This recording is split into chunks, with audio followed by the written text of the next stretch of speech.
It streams from the hills, it descends to the plain, and sweetly distills in the dew and the rain. Last stanza. Frail children of dust, and feeble as frail, indeed do we trust, Lord, find it to fail. Thy mercies, how tender, how firm to the end, our Maker, Defender, Redeemer, and Friend.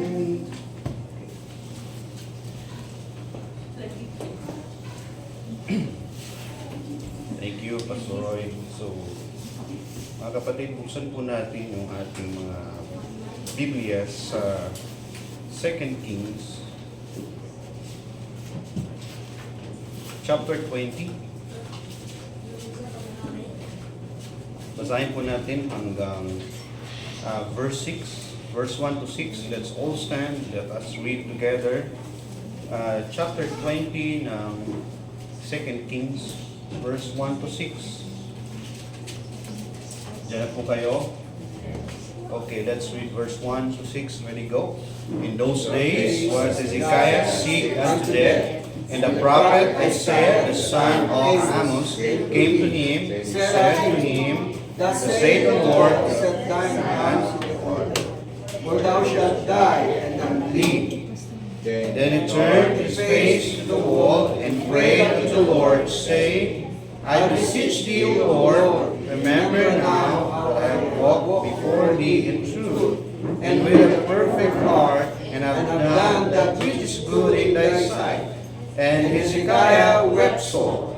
And it came to pass, afore Isaiah was gone out into the middle court, And the word of the Lord came unto him, saying, Turn again and tell Hezekiah, captain of my people, Thus saith the Lord, God of my David, thy father, I heard thy prayer, I have seen thy tears. Behold, I will heal thee. On the third day thou shalt go up to the house of the Lord.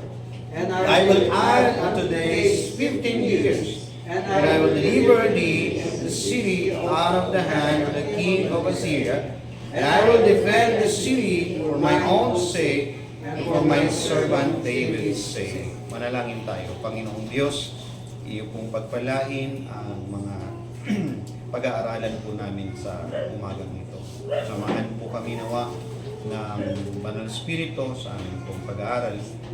Bigyan na kami ng kaliwanagan at kaunawaan. At higit sa lahat, dalhin mo kami sa mga kaalaman at katotohanan na kung saan ay pakikinabangan ng aming buhay, pananampalataya. Purihin ka at patawarin mo kami sa mga pagkukulang at kasala namin. Ito ang aming dalangin sa pangalan ni Jesus. Amen. Maupo na po tayo. Salamat po.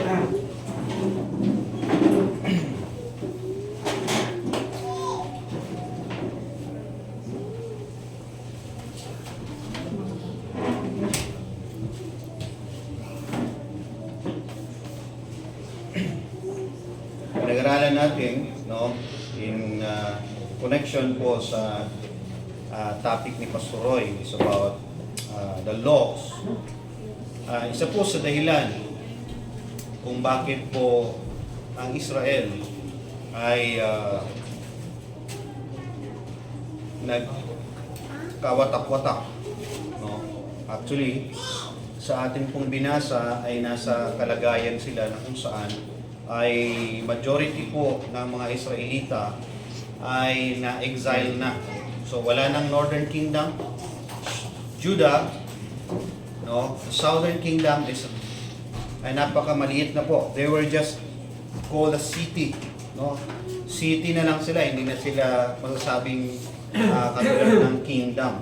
So although nandun pa rin naman yung pagiging matibay nila. Pero sa atin pong pag-aaral ay palapit tayo ng palapit doon sa kung saan itong bansa, itong syudad na ito, which is the Southern Kingdom also, will come into tawag nito, exile. So, at least may advance na kayo kung where this going, saan na ito papunta. At isa po sa dahilan ay ang pag-violate ng mga Israelita sa laws. All laws that God gave to them during the time. Whether it is moral law, ceremonial law, and civil law. Okay? So lahat po yan ay may direktang kinalaman sa kanilang pagbagsak dahil po sa pagsuway nila. And always remember and always ang tawag nito, lagi po nating i-conclude sa ating pong pag-aaral at pagbabasa ng Scripture that we are also being treated the same. No, tayo rin ay tinatrato at itrato din natin ang ating sarili na katulad din naman ng mga Israelita na may mga pagsuway sa batas ng Diyos at may kababagsakan din bilang mga consequences sa kanilang mga pagsuway. Because even in our time, in a church period, no? Kasi nasa church period tayo, cover tayo ng ng Panginoon sa mga batas ni Kristo na kung saan binigay niya sa church. At nandun po tayo na nasasakop, ay may mga batas at may mga laws din ang Panginoon Kristo na dapat nating i-comply, dapat nating isabuhay, and there are also equivalent consequences kapag hindi po tayo tumutupad o sumusunod. Don't underestimate those consequences and do not take it lightly na okay lang yan. Under grace tayo, so maluwag ang Panginoon. Di ba? So this time, sa ating pong binasa, we will be talking about King Hezekiah, yung kanya pong situation that he is a righteous king. Take note ha, matuwid po siya. He is faithful to God and he is a good king. But then, he is facing in his life, ano ang hinaharap niya? He is now into a trial or facing a sick unto death. Meron po siyang sakit na mag-uuwi sa kanyang kamatayan. And he was confronted by the man of God. Si Prophet Isaiah, at sabi ito, in those days, was Hezekiah sick unto death. Okay? And the prophet Isaiah, the son of Amos, came to him and said unto him, thus saith the Lord, set thine house in order, for thou shalt die and not live. Nakarinig na ba kayo ng mga tao na sinabihan ng doktor, o 6 months na lang ang buhay mo? What a great news. Di ba? A very devastating confrontation na sabihin sa'yo, after 6 months, no, dedo ka na. Di ba? Ito, sinabi dito, ang sabi ni Hezekiah sa kanya, ni Isaiah sa kanya, iayos mo na yung bahay mo. Iayos mo na yung nasasakupan mo. Set thine house in order, for thou shalt die. Sabi na nga, thou shalt die and not live. Di ba? Mamamatay ka at hindi ka na mabubuhay. Parang ang tindi nun, there is a positive and negative statement, pero isa lang ibig sabihin, mamamatay ka. Di ba? So, and because of this, no, sabi ni Hezekiah, No. Then he turned his face to the wall and prayed unto the Lord. Now, we can see two things, no, sa bagay na ito. Sakit and kamatayan. Tama? Merong sakit, merong kamatayan. Sino sa inyo ang hindi pa nagkasakit? Ba't walang tumataas ang kamay? Lahat na. Oh, the fact that we are all still here, hindi pa tayo namamatay. So, yan yung kasunod. Okay, so, ang point dito mga kapatid, it is a fact that we will experiencing sickness in this body. Kung ano yung nararanasan ni Hezekiah, nararanasan natin.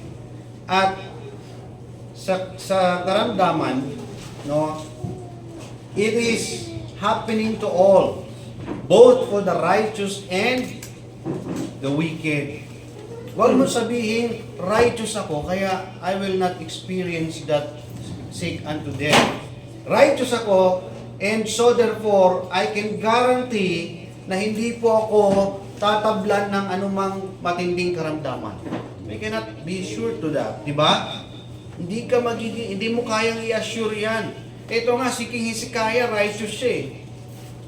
O, gusto nyo pa ng another proof na the righteous can also will experience sickness? O, si Job.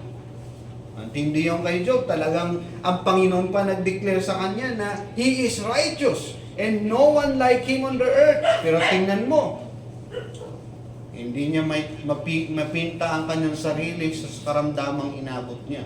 Mula tuktok hanggang talampakan, punong-puno siya ng karamdaman. Di ba? Ganun mga kapatid. So, how can we be confident na wala, hindi ko mararanasan yan kasi anak ako ng Diyos.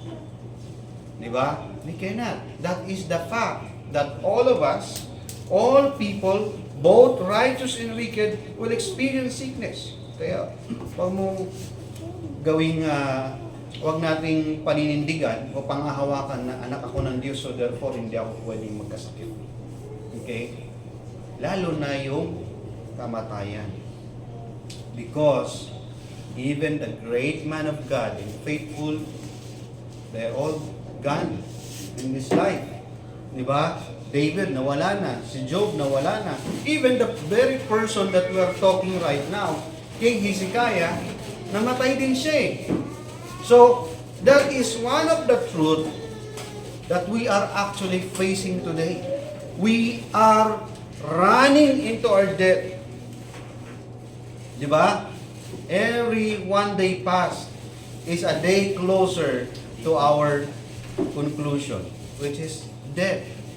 Di ba? Sabi ng Hebrews, it is appointed to man once to die. And after that, judgment. Minsan, alam natin yung fact. Alam natin na papunta tayo, lahat tayong mamamatay. Pero, how do we behave ourselves? Kasi inisip natin, darating naman yan eh. Relax lang, darating yan. Di ba? Pero, kapag certain na sa'yo kung kailan ka mamamatay, siguro, medyo mag-aalala ka kapag alam mo kung kailan ka mamamatay. Di ba? And so maybe, you will not waste your time. Siguro naman, no, hindi mo sasayangin yung oras mo kung ano yung ginagawa mo ngayon. Kung alam mo, kailan na lang yung hantungan. Let's sabi natin, 1 linggo ka na lang. Let's say, 1 linggo na lang tayo. Anong gagawin mo? Ay, lahat ng lugar na gusto kong puntahan in 1 week, gagawin ko na. Ganun ba?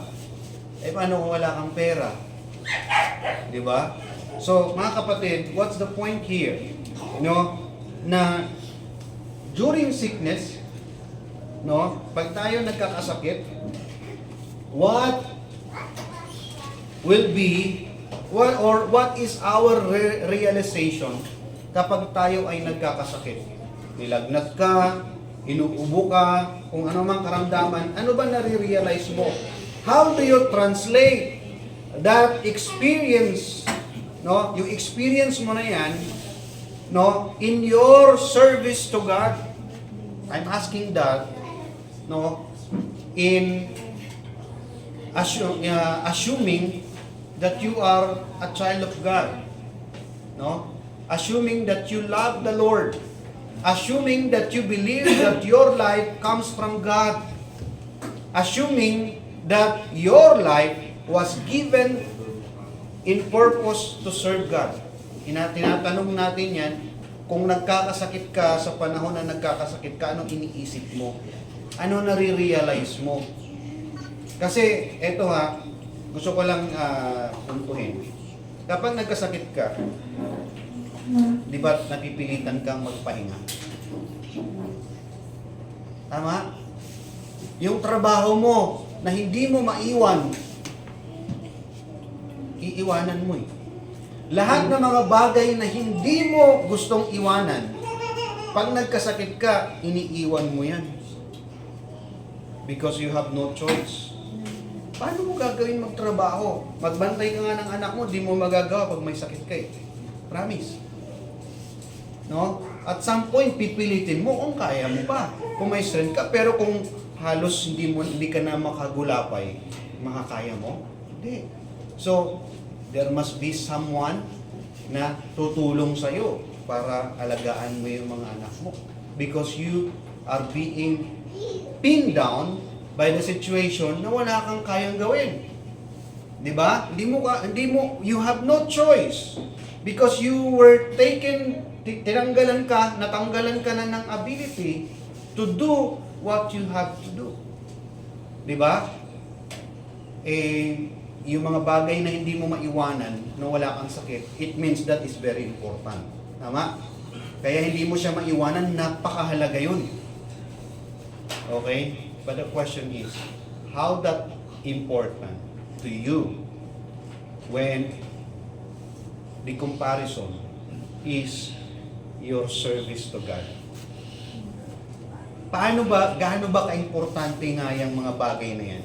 Kapag ang pinag-uusapan na ay yung hindi mo maiwanang gawain versus doon sa pagsiserve mo sa Panginoon. O kaya sabihin na natin yung araw ng pagsamba. Do you think going to church is just sitting down, hearing the preaching, singing? Going to church is part of your service to God. You serve Him by sitting there, listening to the Word of God, praising Him, worshiping Him. That is a service to God. That is a worship to Him. Diba? How that important to you over your things na hindi mo maiwanan. Sige nga, gaano ba kahalaga? When you are in sickness, what do you realize? Ay, Pastor, wala na ako na-realize. Pahinga lang ako. Kasi simple lang to, alam ko, lagnat lang to eh. Alam ko naman, after 3 days, magaling na ako eh. So, I'm just enjoy my, diba? At least, nakapahinga ako sa trabaho ko. Diba? What if maka-experience ka ng mas mabigat doon? Diba? Umabot na ng 2 linggo, 1 buwan. O kaya totally, hindi natin alam. Because all possibilities may come. Kasi subject po yung katawan natin sa sickness. Sabi natin kanina, whether righteous or unrighteous will experience or not exempted in sickness. Kasi po, si Hezekiah po, matuwid po siyang hari. And, nung siya'y magkasakit, when he is sick unto death, you know what he realized? He has still a lot of work to do for God. Alam mo si Hezekiah, hindi po siya, nung siya may karamdaman, hindi po siya nag-isip pa na sana gumaling ako kasi gusto ko pa mag-enjoy sa buhay ko. Hindi. Because when Hezekiah take the office, nung umupo siya bilang hari, the first thing he did is to destroy the idols. No? To bring back the worship to God in honor to Him. Yun po yung ginawa niya, kahit basahin niyo yung previous chapter. Okay? Nandun nga, di ba?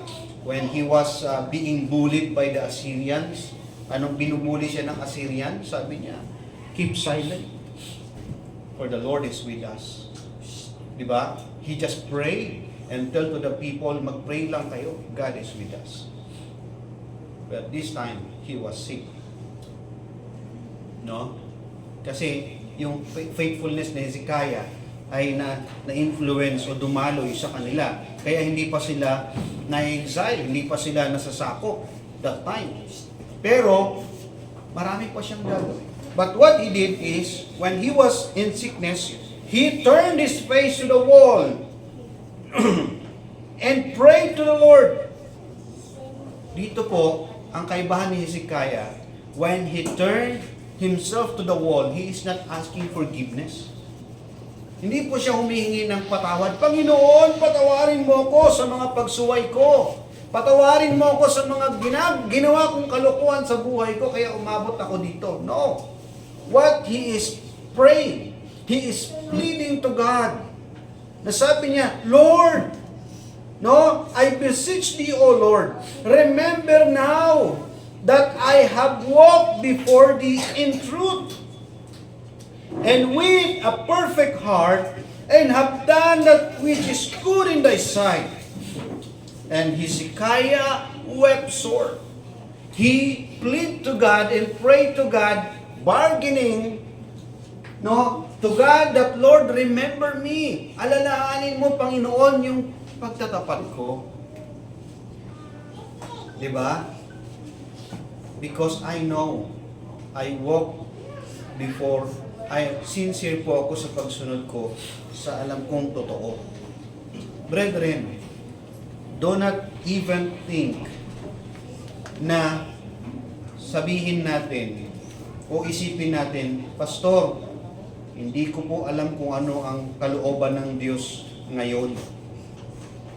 Kaya po ako ganito sa aking pagsunod o yung aking the way my life right now, the manner, kung ano yung style ko ng buhay ngayon, ay dahil, Pastor, hindi ko alam kung anong kalooban ng Diyos.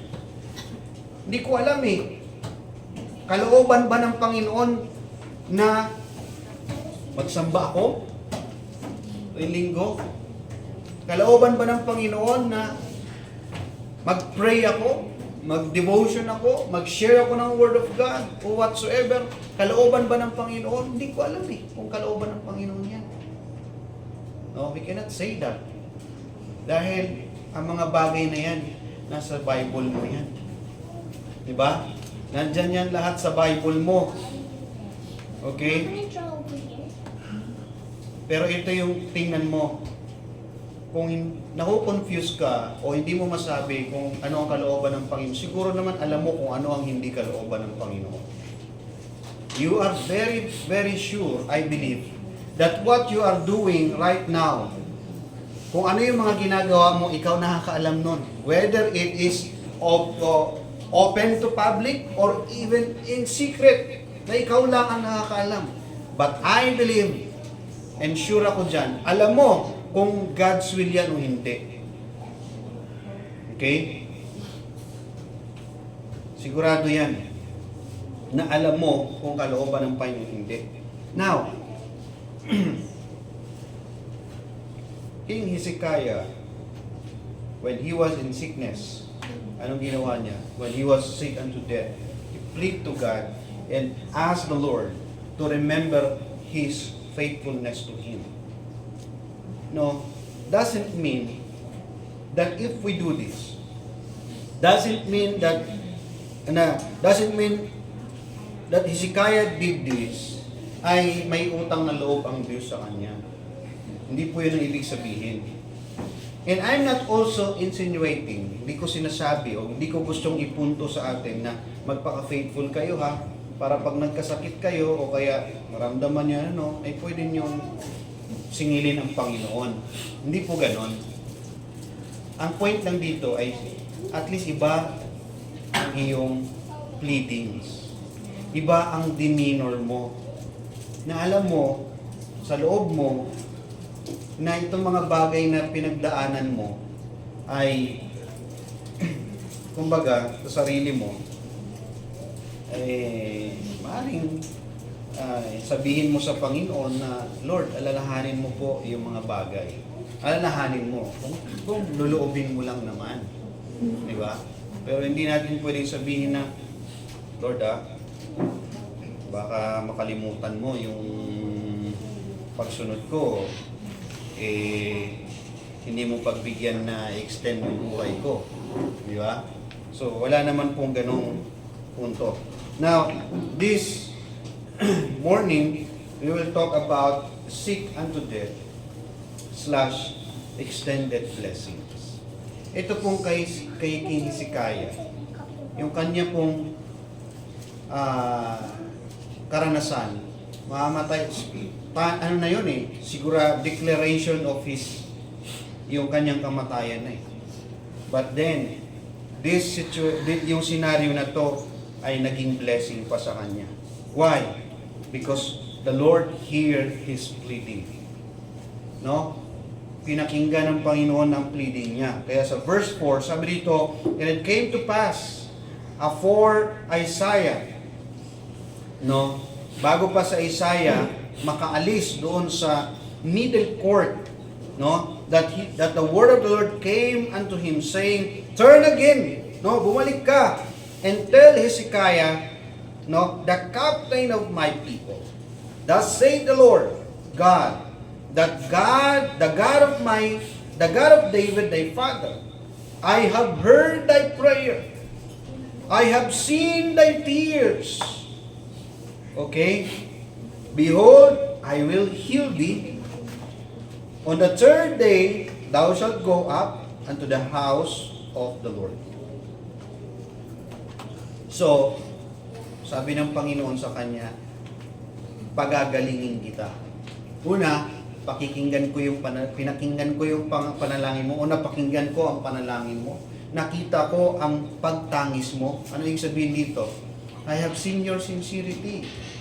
Diba? Nakita ko yung sincerity mo. Okay?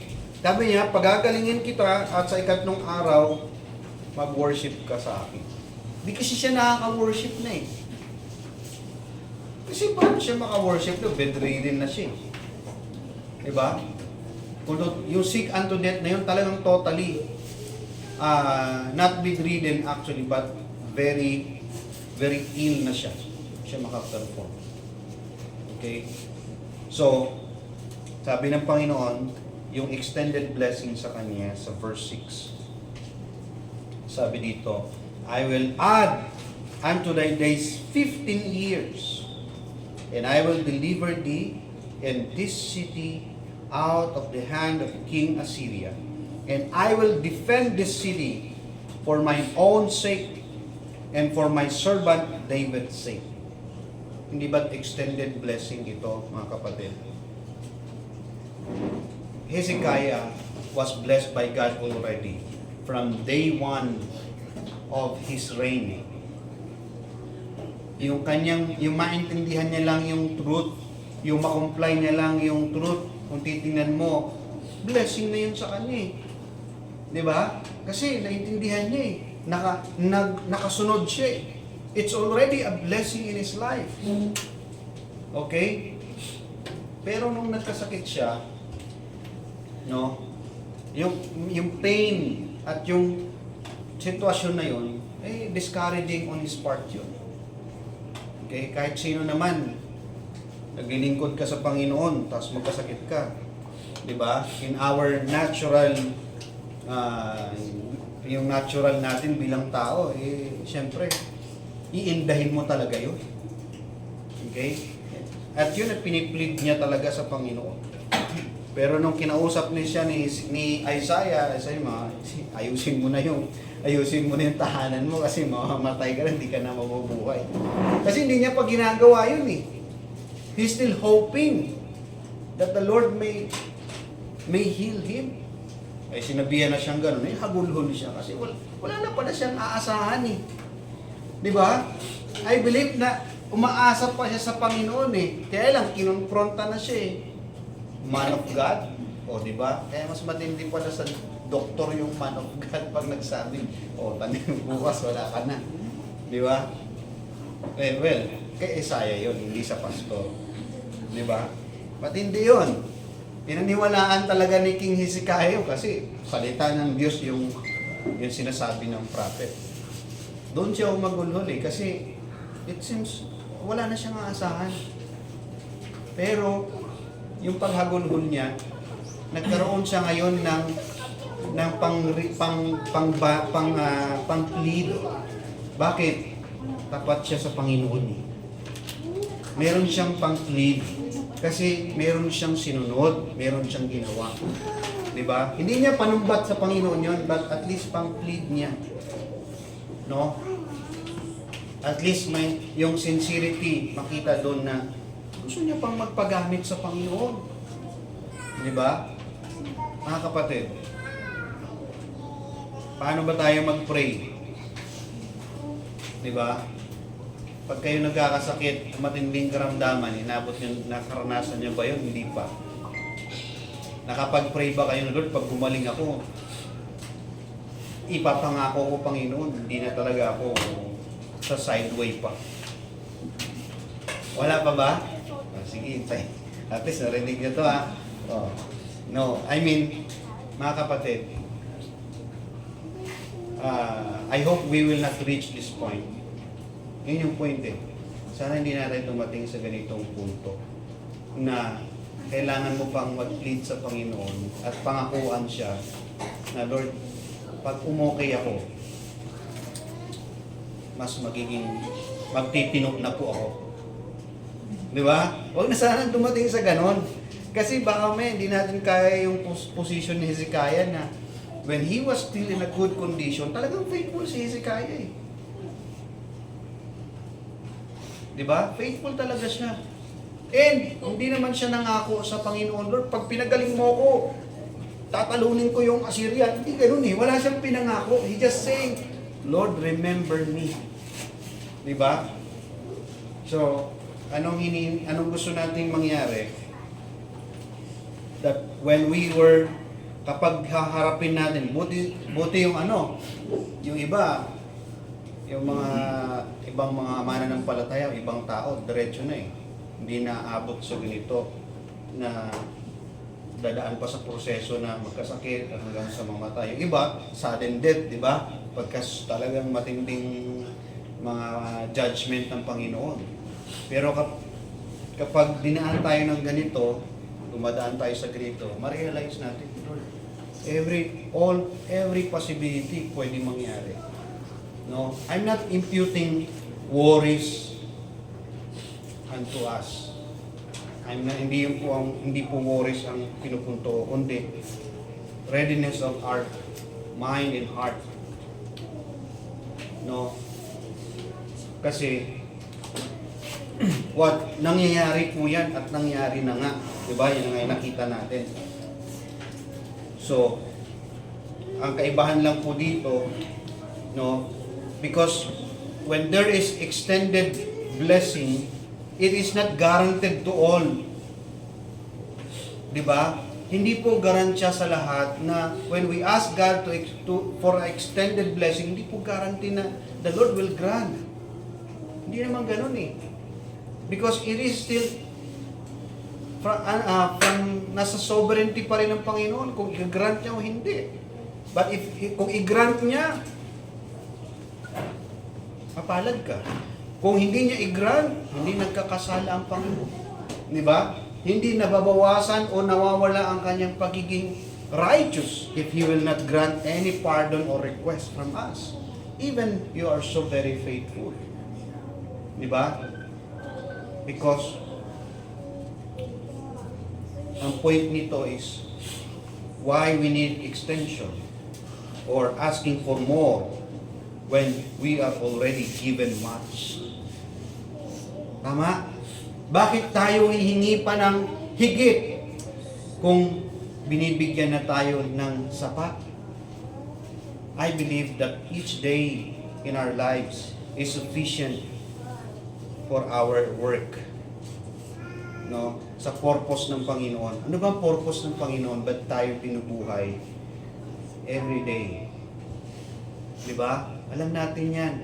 Baka hindi pa na, baka gusto niyong balikan? Ecclesiastes chapter 12, verse 13 to 14. That is the reason why God gave us life. Anong sabi doon? That is the conclusion of the whole matter. Anong sabi doon? Fear God and keep His commandments. For this is the whole of man.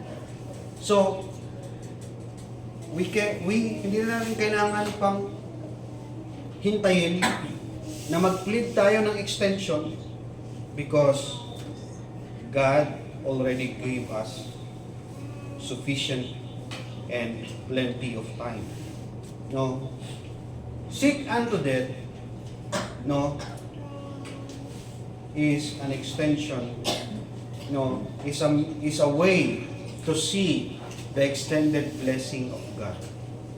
Yung seek unto death ni Hezekiah ay isang pagpapakita, no, ng kanyang extended blessing. Because through this, makikita natin na in-extend ng Panginoon. Through this, mas na-appreciate natin na una, ang Panginoon ang may kakayanan, no, mag-extend ng buhay. Diba? Nasa kamay ng Diyos ang buhay nating lahat. Diba? Kung merong ini-extend, meron ng untimely.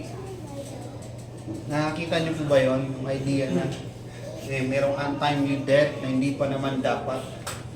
Okay? So, nasa Panginoon yan to decide. But, may kinalaman po dyan ang ating pamumuhay. Diba? May kinalaman po dyan yung pag-appreciate natin sa mga kautusan ng Panginoon. No? Especially sa mga anak ng Diyos. If you are in the same scenario, no, ano ang gagawin natin? No? Ano ang nasa isip natin? Naitanong ko na to kanina. Kapag tayo ay nasa scenario na to ng kay Hezekiah, anong gagawin natin? No? May iisipin ba na magbabasa na ako palagi ng Bible? Di ba? Magiging faithful na ako sa giving. Lord, pagalingin mo lang ako. Magiging faithful na ako. Ano pa? Mag-share na ako ng Word of God. Magpapagamit na ako sa Panginoon. Or, you will still prioritize your job. Okay lang, di mag-church. Diyan lang naman yung church eh. Di ba? Okay lang naman. Andiyan na yung church, di mawawala yan. Okay? O prioritize mo yung pangailangan mo. No? Saka na ako maging faithful sa giving kapag hindi na ako gipit. Di ba?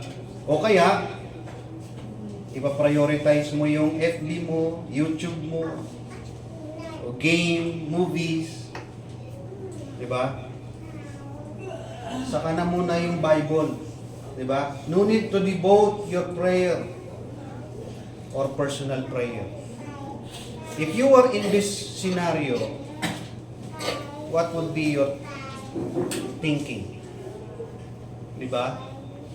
Anong gusto nating direction? No, if you are pleading for your life, what will be your mindset? Diba? Or you will just say, Lord, kunin mo na ako. Bahala na sila sa buhay nila. Diba? Ganun ba? Kapag nasa ganun tayong sitwasyon, pahinga na ako. Usually, kapag satisfied ka sa buhay mo, diba?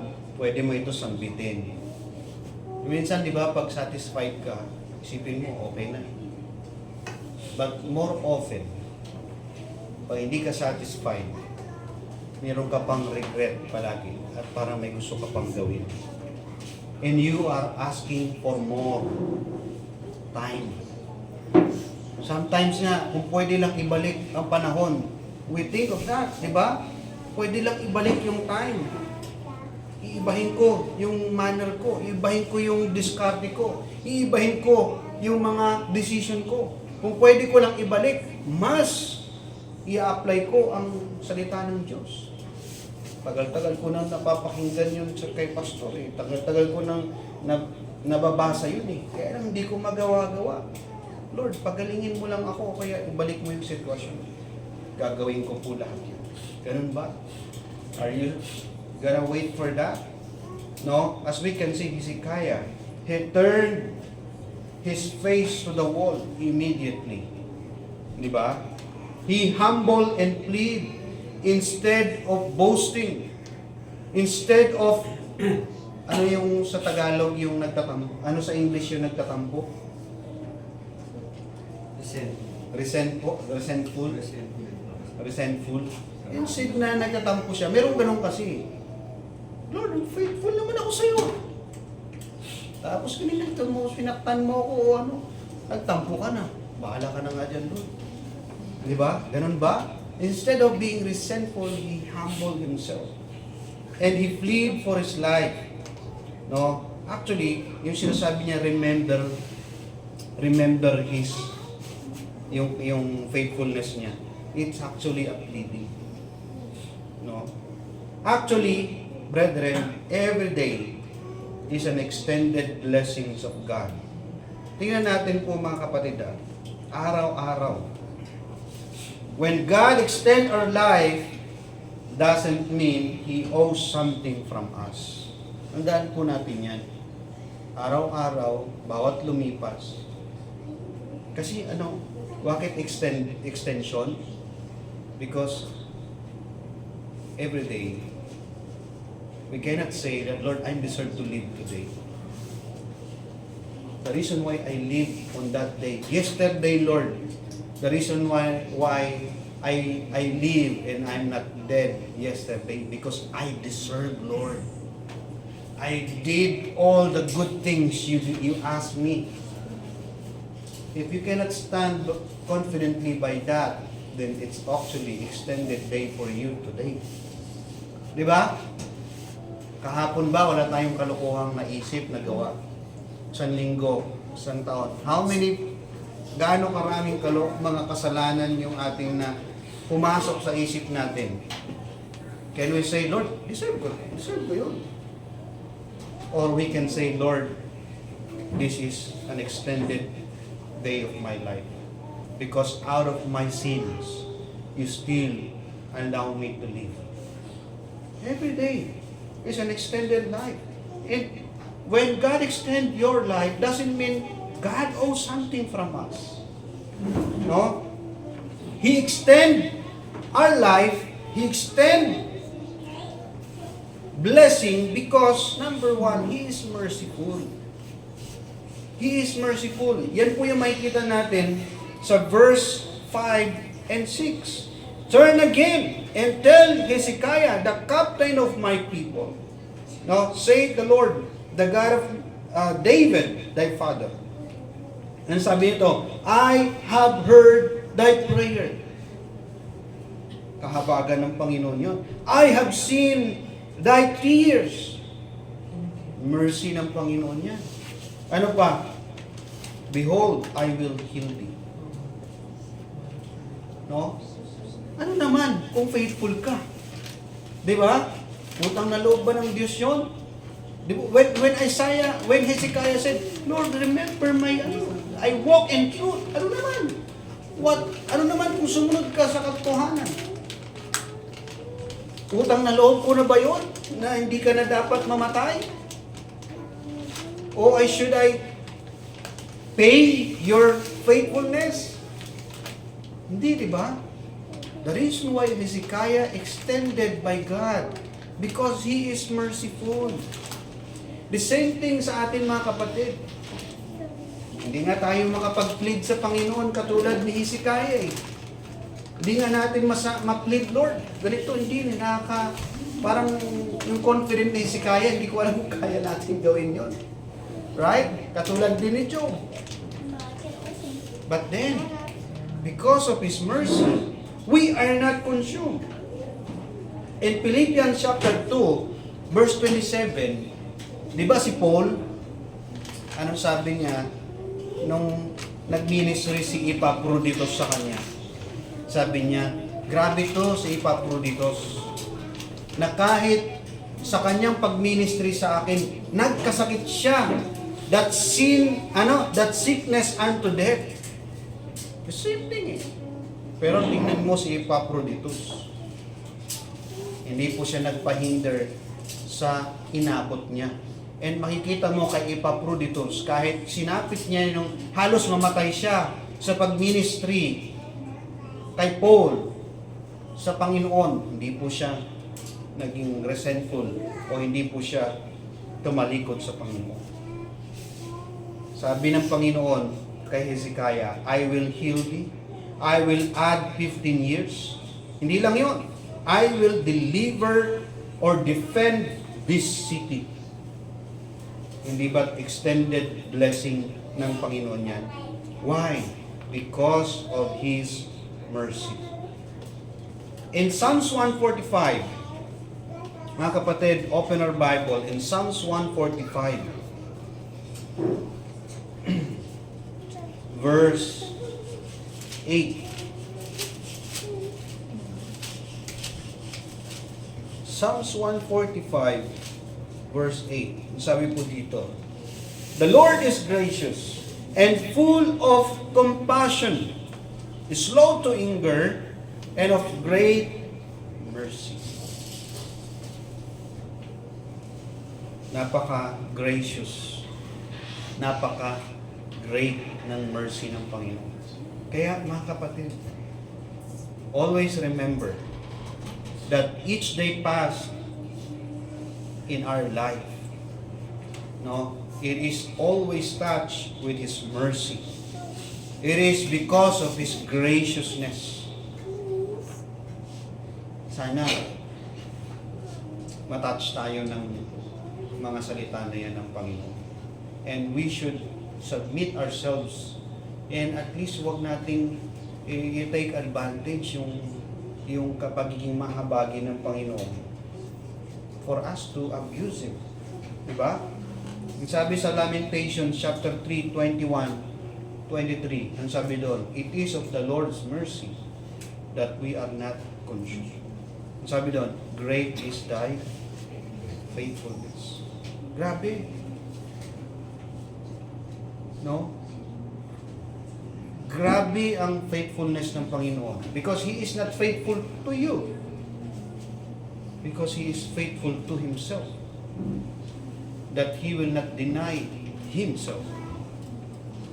Kaya nga, kahit humingi tayo ng tawad sa Panginoon, and if we do that sincerely, He will not deny Himself to forgive us. Intindi, di ba? Nagkasala ka, humingi ka ng tawad, papatawarin ka.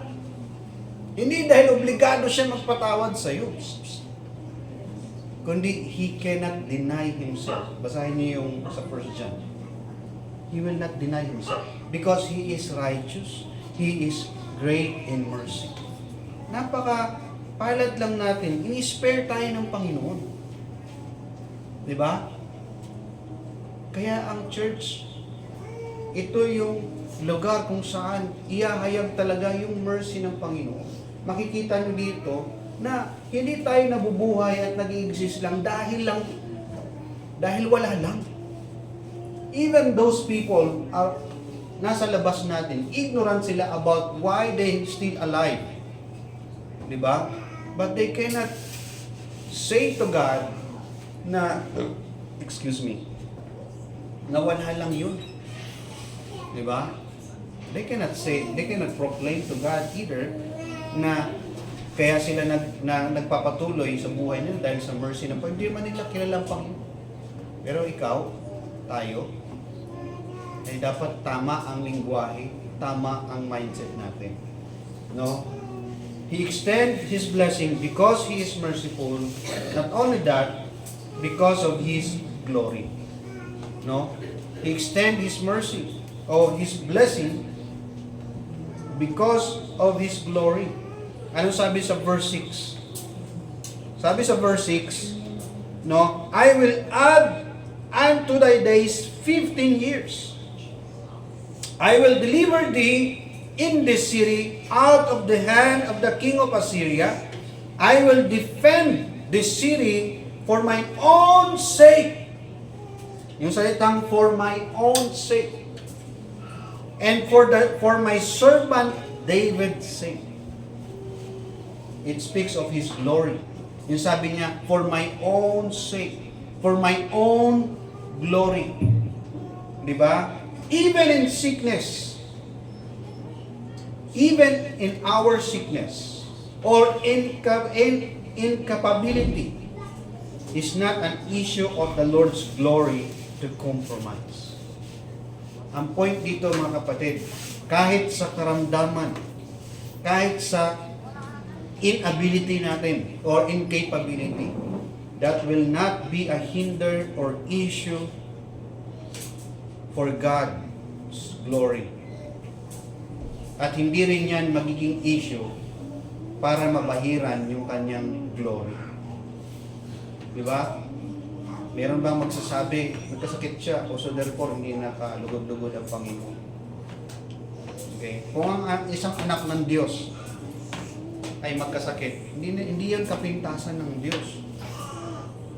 Kaya huwag nating isipin na pag anak ka ng Diyos, hindi ka dapat naghihirap, hindi ka nagkakasakit o whatsoever. Because hindi po yan magiging stain sa glory ng Panginoon. Diba? However, no, even your sickness, even the sickness of anyone, especially kay Hezekiah, hindi po yan naging hinder para mapakita niya yung kanyang glory. Mga kapatid, kahit wala si Hezekiah, God can defend Israel. Tama? Hindi naman dahil si Hezekiah ay pag nawala, matatalo na sila. Take note. Mayroon pang sumunod na mas matindi pa kay Hezekiah. Pagdating sa faithfulness, mayroon pang mas matindi kay Hezekiah. No? Sa mga sunod na chapter, makikita nyo kung sino siya. Pero kung excited din kayo, basahin nyo kung sino yung mas matindi pa kay Hezekiah. Mas matindi pa ang ginawa niya kay Hezekiah. Okay? And actually, sa panahon ni Hezekiah, hindi niya naman na-witness yung totally At sa pinangako ng Panginoon sa kanya, doon sa sumunod kay Hezekiah na hindi mo mararanasan yung judgment. Kasi alam mo ha, itong pangatlong punto ko, itong pangatlong point dito, the Lord extend His blessings because He's merciful, no? Because of His glory, no? Kasi yung pangatlo dyan, despite na in-extend ng Panginoon yung blessing kay Hezekiah, nagkamali pa rin siya. Di ba? Sumuway pa rin siya. No? So, when we speak about the glory of God, sabi niya sa Isaiah 42 verse 8, sabi niya, my glory, no, I will not give to another, neither my praise to graven images. Nakuha po natin, hindi po basta-basta kino-compromise. At hindi po binibigay ng Panginoon ang praise to anyone, especially to idols. Ibig sabihin, yung worship, yung reverence, yung kalawalhatian, no, ay hindi niya ibibigay kahit kanino. Kaya wag natin isipin na okay na, nalulugod na ang Panginoon kapag nagsisikap ako sa buhay ko to the point na hindi ka na makasimba dahil sa trabaho mo, ay para naman sa pamilya ko to. Ay nalulugod ang Panginoon dyan. That's the point. Ibig sabihin, the Lord will not give His glory on your yung pagiging provider mo sa family mo in exchange of your duty to serve God. Hindi po ganun. Ibig sabihin, hindi po okay sa Panginoon yun. When you are not making Him priority of your life. When you exchange the Lord's command and His will, and you give it to another. When you give your loyalty to another. When you give your worship to another. Tandaan natin, ang worship, hindi lang naman, ang idol worship, hindi lang naman sa ribulto eh. Idol worship, it also can be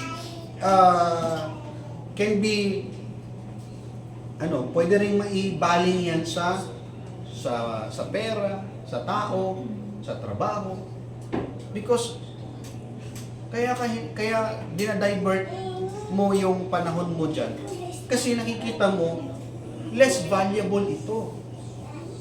Diba sabi nga ng Panginoon, you cannot serve two masters. Ibig sabihin, either you will hate the one or you will love the other. So, ang point dito, He will not give His glory. It means to another. It means hindi po okay sa Kanya. But then, bakit hindi pa tayo nawawala?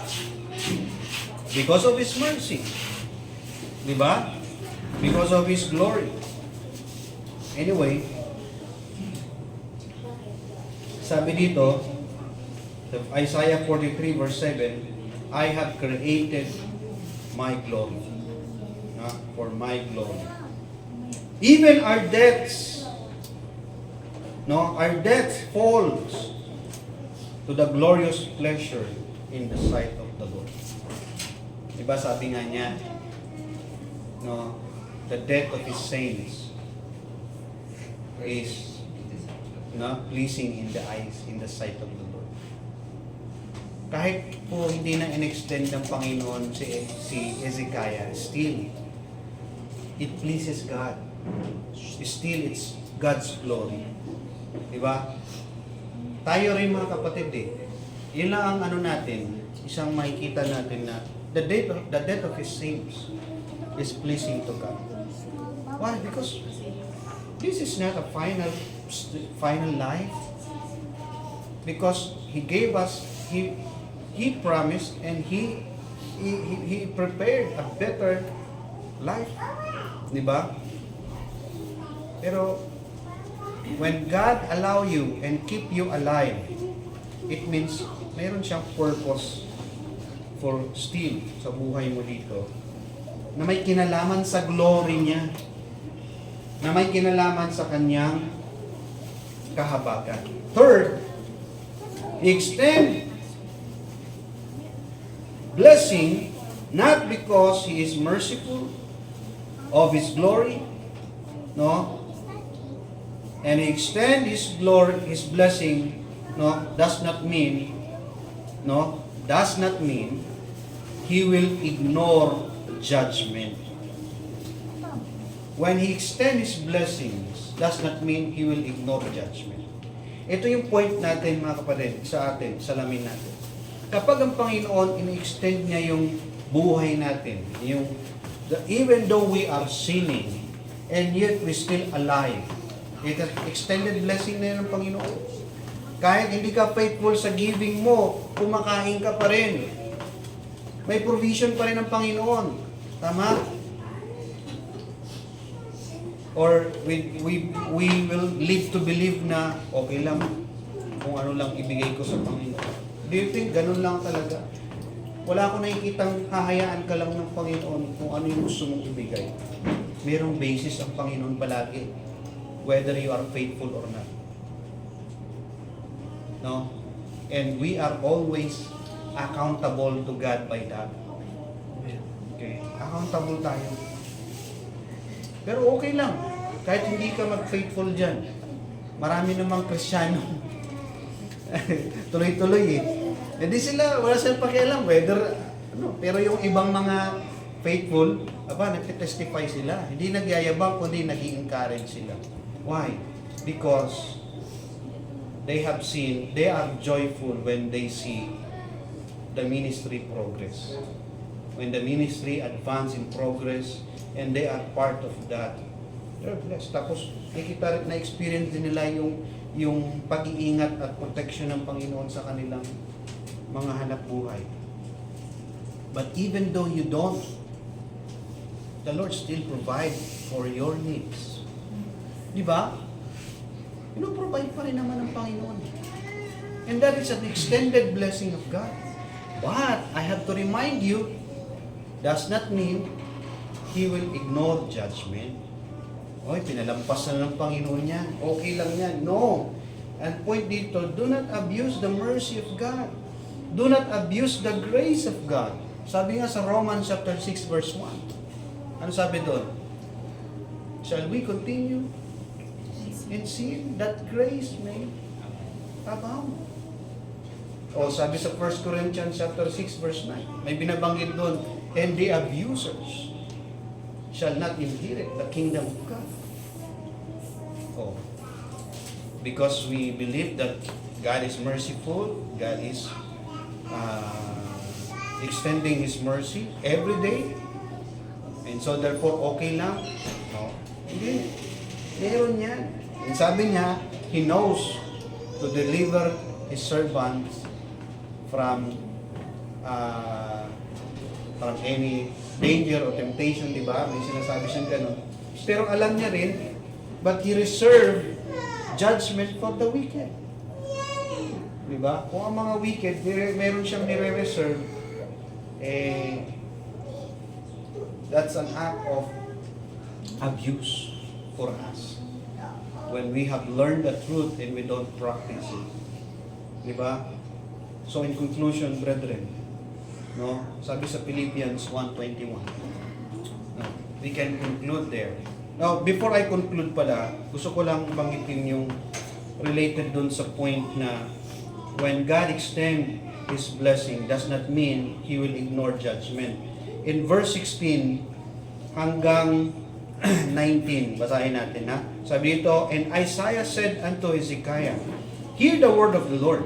Behold, the days come that all that in thine house and that which thy fathers shall be carried into Babylon, nothing shall be left, saith the Lord. Of thy sons that shall issue from thee, which thou shalt beget, shall they take away, and they shall be eunuchs in the palace of the king of Babylon. Diba? Alam niyo kung bakit ito nagkaganito? Ang sabi ni Isaiah, lahat kayo dadalhin sa Babylon. Wala ni isa matitira dito. At yung lahi mo, no, iba doon, magiging eunuch. Pag sabing eunuch, alipin. Di ba? Servant. Na wala, nataga-silbi sila sa palasyo. Ibig sabihin eunuch, wala silang karapatan sa sarili nila. Mag-asawa sila, utusan sila doon. Di ba? Servant. Bakit? Meron kasing naging kasalanan si Hezekiah. At yung naging kasalanan niya, in-invite niya yung taga-Babylon. Nakipagkaibigan siya sa Babylonia. Pinapasok niya sa kanilang kuta, sa lugar. At pinakita lahat ni Isaiah, lahat. Pinapasok sa templo lahat. At walang bagay siyang hindi pinakita sa mga taga-Babylonia. Kaya siya sinita ni Isaiah. Diba? Sabi dito sa verse 15, and he said, what have they seen in thine house? And Hezekiah answered, all things that are in mine house have they seen. No? There is nothing among my treasures that I have not showed them. No? Pinakita niya sa taga-Babylonia. No? Sabi ni Isaiah, yan, dahil sa ginawa mo, lahat kayo, walang matitira sa inyo, you will be brought to Babylon. Kaya yung mga susunod na chapter, after nung faithful na king,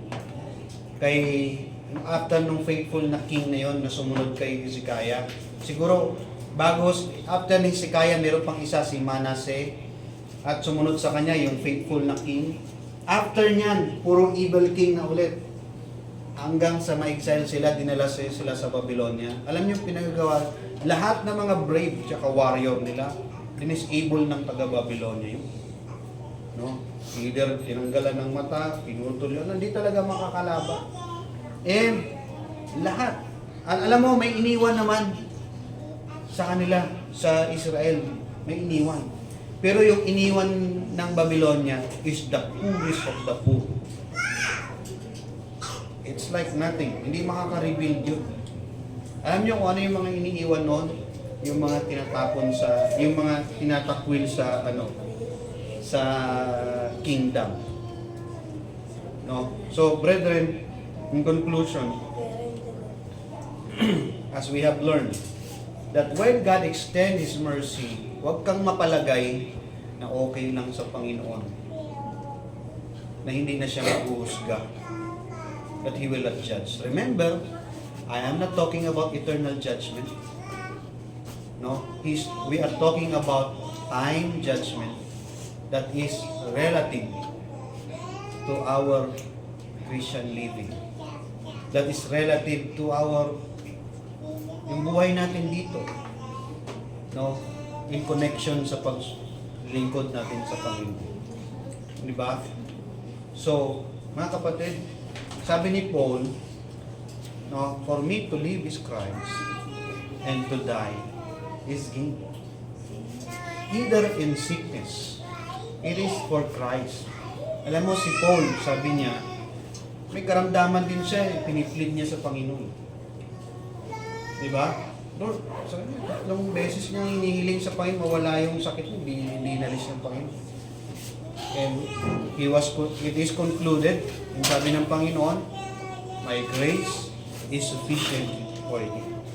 Now, I believe, hindi mo kailangan ng matinding sakit at anumang karamdamang binabata mo sa buhay mo for you to say that the grace of God is sufficient.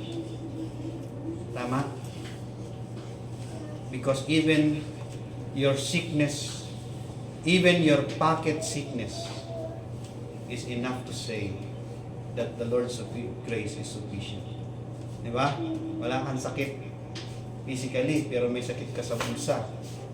So, sapat na yan. Sabihin mo na sufficient ang Diyos. Sufficient yung biyaya niya. Di ba? Para sa atin. The Lord's grace is sufficient for us. At anong naging lesson ni Paul doon? Ang mabuhay kay Kristo at ang mamatay sa Panginoon. Bakit? Darating talaga tayo doon. Whether we like it or not. Hindi mo kayang pigilan yun. Diba? But I hope while we live, it's time to serve. When we die, it's time to rest. Tama? Because death is rest for us. Because we will be in the presence of God. But what have you done when you're still alive? No? Kasi kapag the fact that God allow you or let you live, it means may pinapagawa pa siya sa iyong task. Amen. So, let's give to God the glory and honor and praise, no, sa buhay natin. Kasi siya nag-extend yan eh. No? Sana ibalik natin sa Kanya yung glory, wag sa kamunduhan. Because it is not your job that extend your life. It's not anything in social media that sustain you. No, hindi po yan. It's not your friend, by the way, or anyone in this world that sustain you to live, but God. And so therefore, let your life be in His glory. So, the Lord bless. Let's all stand. Let's pray. Panginoon, maraming salamat sa umagang ito. Salamat sa iyong mga kapahayagan.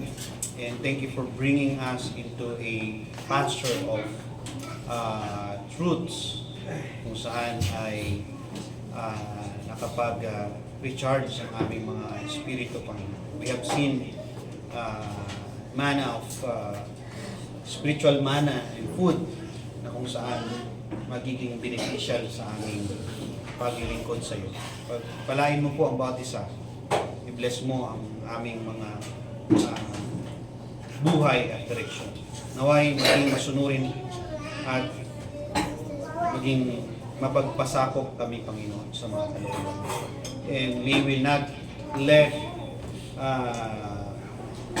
happen or let those things to come na kung saan ay mag-regret kami or we can say na huli na ang lahat. Salamat po in every opportunity na nandito kami at nakapagpuri sa iyo. Ito ang aming dalangin sa pangalan ni Jesus. Amen.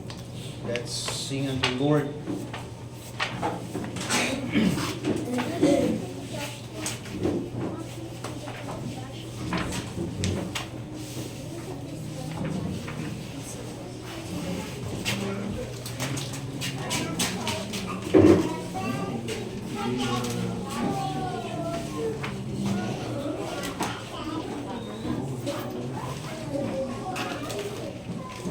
Hymn number 413. Before we give our offering, 413. More love to thee. Ready now, sing. More love to thee, O Christ. More love to thee. Hear thou the prayer and make on bended knee. This is my earnest plea. More love, O Christ, to thee. More love to thee. More love to thee. Three. Let sorrow, though its work, come grief or pain. Sweet island messenger, sweet the refrain. When they can sing with me, more love, O Christ, to thee. More love to thee. More love to thee. Last. Then shall my latest breath whisper thy praise. Thee speed on forth to Christ, mine heart shall raise. This till my breath shall be. More love, O Christ, to thee.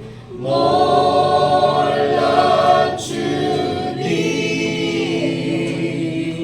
More love to thee. Remain standing. I'd like to ask Brother Yutaka to close us in prayer as well as to pray for the offering.